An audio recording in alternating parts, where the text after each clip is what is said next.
Hi, it's Lee from ColouringQueen.net, and I have got a fantastic colouring book for you today. This is a colouring book, well, it's not the same one.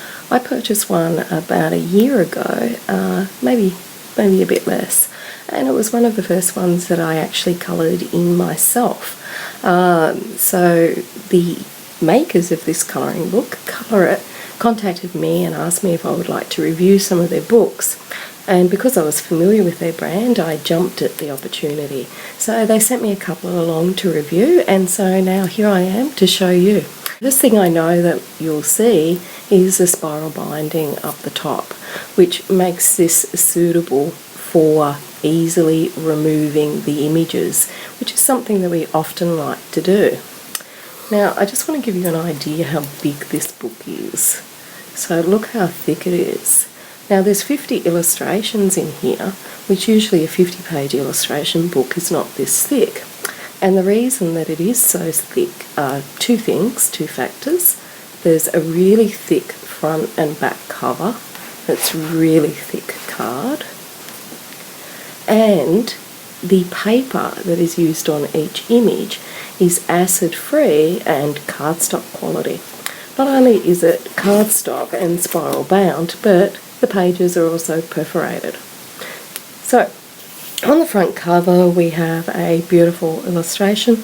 There's nothing here to colour in, it's all pre-printed, but this image is within the colouring book for you. Now this is a floral based colouring book, and all of the images are basically flowers or petals that have some form of pattern work in them.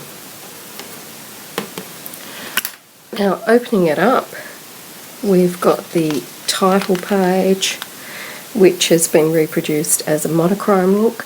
There is further line art here where you can colour in the title page later on within the book. Some copyright information, lovely nameplate page, fully detailed. Now you will notice how strong and bold these lines are, and that makes it particularly suitable for people like me that really need their glasses for most colouring books. There's some tips here on colouring. Now this is a blotter page that you can use in between your artwork to prevent any bleed through. Now even though this is really great quality paper, it's still not water colour paper. So do remember, if you're using alcohol-based markers or wet mediums like ink tanks, then you still will need to put a blotter behind it, okay, no matter how great the paper is, because really only watercolour paper is designed for wet mediums, and for alcohol-based markers, etc., you're probably best off using a paper product that Copic or someone of that calibre recommend. Okay, so I forgot to tell you, I've put a sticky note over here, and the reason for that is they give out 10 bonus images when you purchase the book. They're for digital download, so I've just protected that digital download link by putting on the sticky note. Okay, and so now we start with the actual images proper, and there's 50 within the book. So at the top we've got this spiral binding, and all of the images start just down here. Now I'll just hold it up to the camera so that you can see, but there's also a perforation line along there. So if we flip over, you'll see the perforation line maybe, but if not, I'll just give it a little bit of a fold down like so, and you can see how easy it is to go across the perforation and to remove the image should you wish to.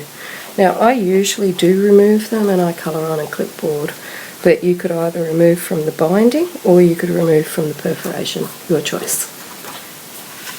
Even though these illustrations are quite simple, you do have to take your time and sort of look at it a little bit, because there's so much going on the whole of the page. It would be quite easy to get yourself in a pickle and end up colouring a leaf or something when it's meant to be a petal. So you do still need to pay attention.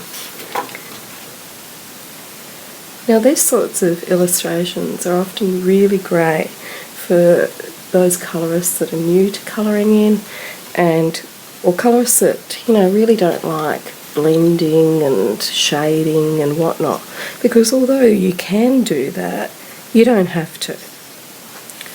What I like about it, and what might not be every colourist's cup of tea, is the bold outlines, and that's just for a visual reason. It makes it super easy for me to see.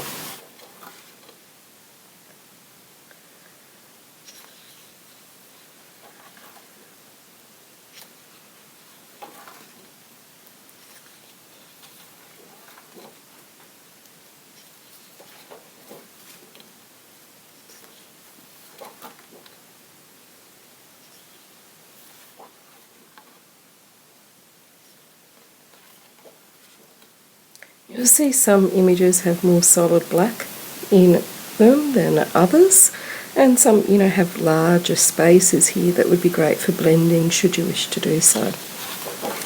None of the images within the book have white space for a background. It's all pure imagery.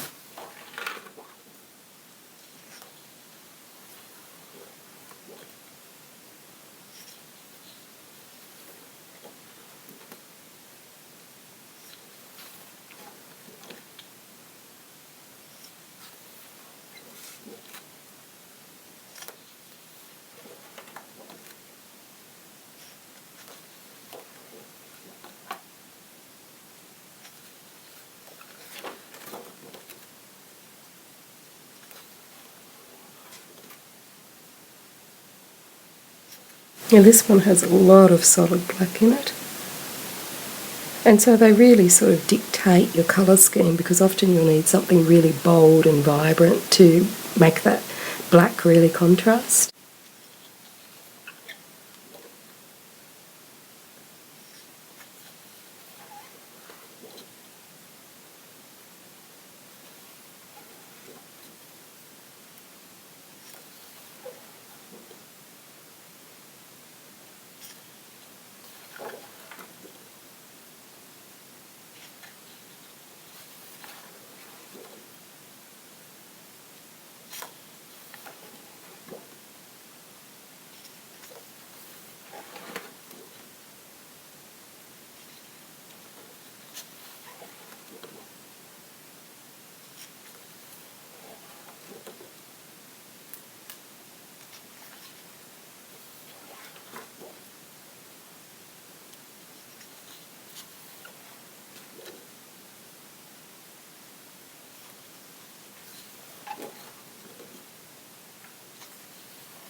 And on the back we've just got some more colouring here.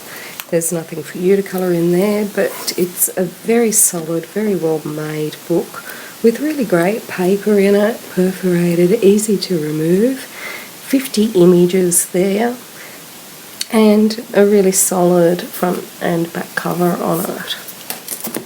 That's it for Colorit, the Colourful Flowers Volume 1. I'll be back later on in the week to show you another colouring book made by the same company.